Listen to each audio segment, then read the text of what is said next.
Hi hello friend, कैसे हैं आप लोग। उम्मीद करते हैं कि आप लोग बहुत अच्छे होंगे। अपने स्वास्थ्य पर जो है आप लोग विशेष तौर पर ध्यान रखिएगा। आज जो हम चर्चा करने वाले हैं वो आईपीसी की धारा 100 पे ही बात करेंगे। ठीक है, यानी क्योंकि मैंने पिछले टाइम पे भी 100 पे ही बात किया था, तो बहुत सारी चीज़ें जो बची हुई थी हमने कहा कि उसको भी क्लियर कर ही देते हैं ना। जैसे एग्ज़ाम में जब भी आप मेंस का पेपर दें, कोई भी बात ऐसी न बचे जिसको आप उसमें दर्शित न करें, यानी कि उसमें ड्राफ्ट कर, जब ड्राफ्ट करें कोई आंसर को लिखें आप, तो उसमें सारी बातों को लिखें। ठीक है, तो हमने कहा बहुत सारी बातें होती हैं, उसको भी क्लियर कर दिया जाए। तो आज इसीलिए जो है धारा 100 पे ही बात करेंगे। ठीक है, चलिए। तो इस पर चर्चा करने से पहले जो है हमारे यूट्यूब चैनल एकिलो जुडिशरी सक्सेस पर जाकर आप लोग जो है लाइक शेयर एंड सब्सक्राइब करिएगा और बेल आइकन की घंटी दबाना मत भूलिएगा।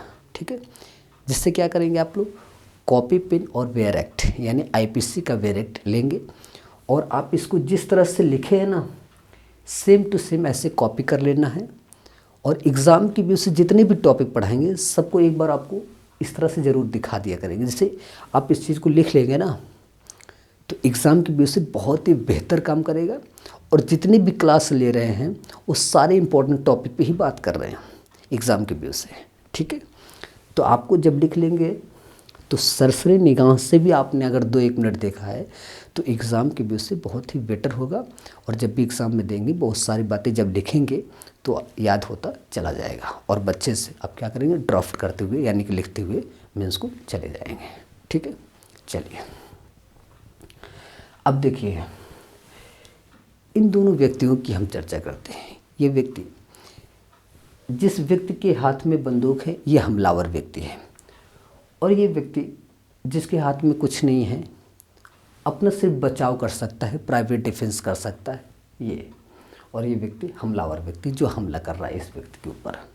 ठीक है, अब देखिए यानी कि कोई व्यक्ति हमलावर है, उस हमलावर व्यक्ति ने आप पर हमला किया। जब हमला किया तो प्राइवेट डिफेंस में क्या करेंगे, तो बचाव ही तो करेंगे ना।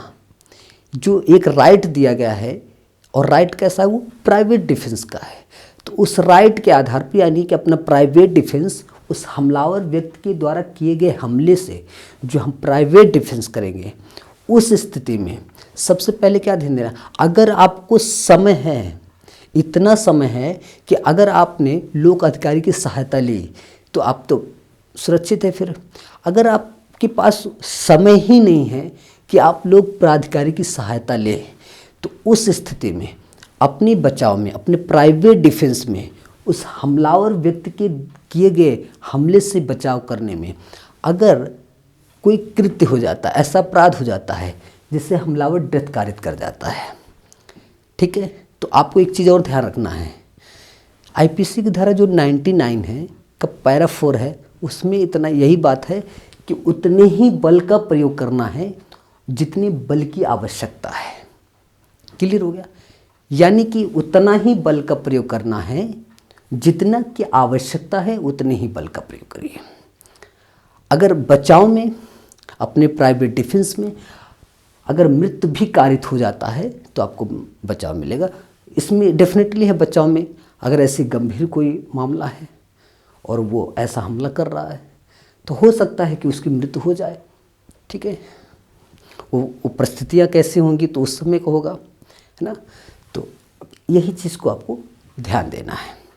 वो ऐसी कौन सी परिस्थितियाँ हैं जिन परिस्थितियों के आधार पर आपको प्राइवेट डिफेंस में हो सकता है कि मृत्यु कारित हो जाए। जैसे हमलावर व्यक्ति के द्वारा ऐसा हमला किया, उसका ऐसा इंटेंशन है और मुझे इस बात की आशंका हो गई कि वो व्यक्ति मुझे मारना चाह रहा है, यानी कि मेरा डेथ कारित करना चाह रहा है। तो इसलिए अपने बचाव में अगर उस व्यक्ति का डेथ भी हो जाए, कारित हो जाए, तो उसमें बचाव मिलेगा, प्रतिरक्षा होगा। ये आपको दिया गया है जो राइट है आपको। ठीक है, बस आपको बचाव में क्या होगा, कुछ सिद्ध करना पड़ेगा बात। ठीक है, जब आप सिद्ध कर देंगे तो क्लियर हो जाएगा मामला। ठीक हुआ, चलिए और बात एक चीज़, जब व्यक्ति इस स्थिति में कोई उपहार कारित करने की आशा से ऐसा कृत्य किया तो यही सेम है कि प्राइवेट डिफेंस में उतने ही बल का प्रयोग करेंगे जितनी बल की आवश्यकता है। ठीक है, अगर उस स्थिति में अगर डेथ कारित हो जाता है प्राइवेट डिफेंस में तो उस स्थिति में आपको बचाव मिलेगा। क्लियर हुआ? ऐसे ही रेप का भी मैटर है। अगर रेप के आधार पर ऐसे आशा से हमला कर रहा है, ठीक है, या व्यपहरण अपहरण करने की आशा से हमला कर रहा है, या प्रकृति के विरुद्ध काम की तृष्णा की तृप्ति के लिए उस आशय से अगर ऐसा कोई कृत्य कर रहा है, ऐसा हमला कर रहा है, तो उस स्थिति में प्राइवेट डिफेंस में अगर मृत्यु भी कारित हो सकता है, तो अगर हो जाता है तो आपको बचाव मिलेगा, मगर आपको सिद्ध करना पड़ेगा। जैसे आपको पहला खंड और दूसरे खंड के जो आशय है, जो इंटेंशन है, उसको आप क्या होगा, सिद्ध करना पड़ेगा। फिर तीसरा और चौथा और पांचवा और छठा ये जो खंड है, इसको भी आपको ये साक्ष्य का जो भार है उसे जो है सिद्ध करना पड़ेगा। है तो कठिन भार, लेकिन यह है कि आपको सारी बातों को क्लियर करना पड़ेगा, आशय को सिद्ध करना पड़ेगा, तभी जाके आपको बचाव मिलेगा। ये बात क्लियर हो गई। अब देखिए एक बात,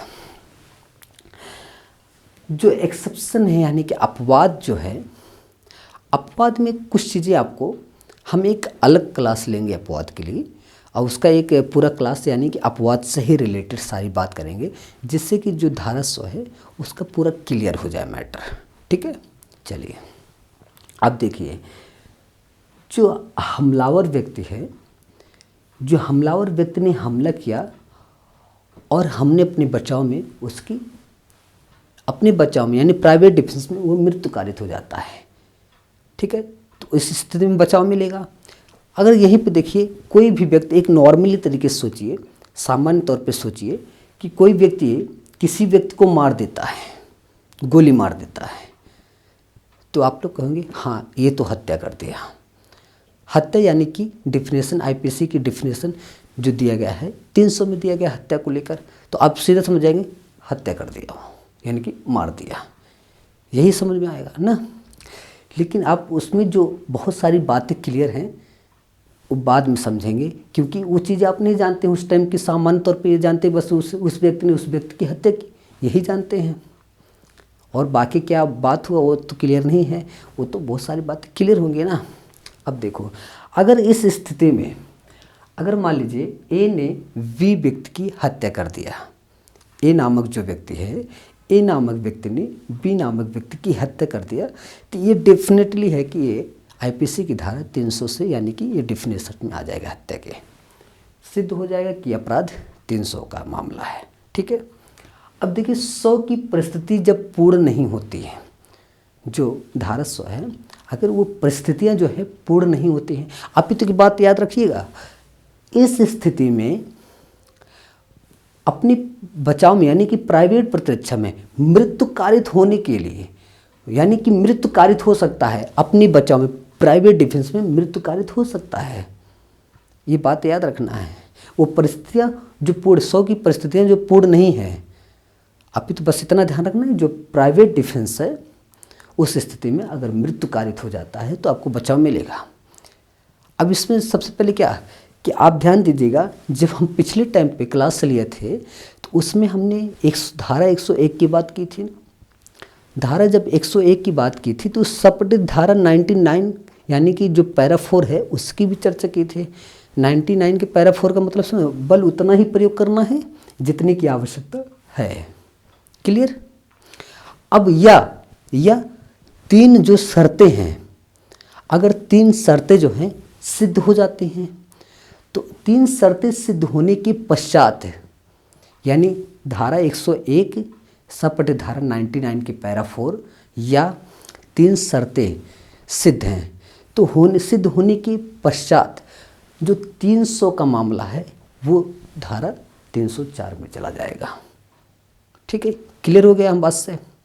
तो ये बातें आपको यहाँ से ये और ये बातें क्लियर हो गई कि जब ये परिस्थितियाँ पूर्ण नहीं होती हैं। ठीक है, धारा 100 की, इस बात से आप क्लियर हो गए।